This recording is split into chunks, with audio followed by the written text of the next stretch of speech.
The Portland Police Bureau's gun violence reduction team is leading the investigation into a shooting that injured 5 people.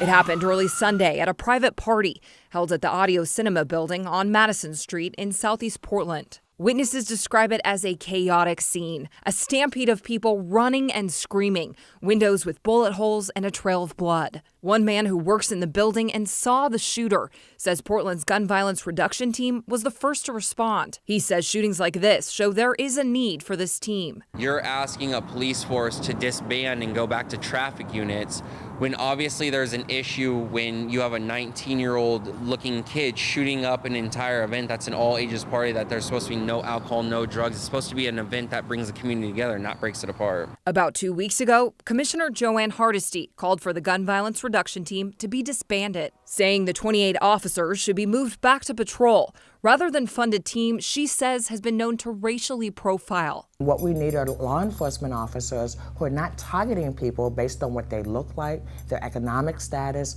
What we need are officers who know the community and know how to engage the community so that we're all safer. The team used to be called the Gang Enforcement Team. Hardesty says changing the name isn't enough. Every community member is concerned about gun violence. I don't think we need a specialized team for that, especially if it's the exact same officers who were focused on gang activity and didn't do a good job with that, right? Why would I expect them to be better at identifying guns than they were at identifying gangs? Those in favor, though, point to the high number of shooting calls per month as a reason to keep the team. PPB says there were 32 shootings in March and 29 in April. Portland police statistics show reports of shots fired are down 28% since the team moved from gang-related shootings to all shooting cases in the city. Hardesty, though, says she hasn't seen evidence that's a direct result of the team. Her proposal to disband it will be up for discussion Wednesday as the commission plans to vote on the mayor's new budget. We'll let you know what happens. I'm Lindsay Nadrich, KGW News.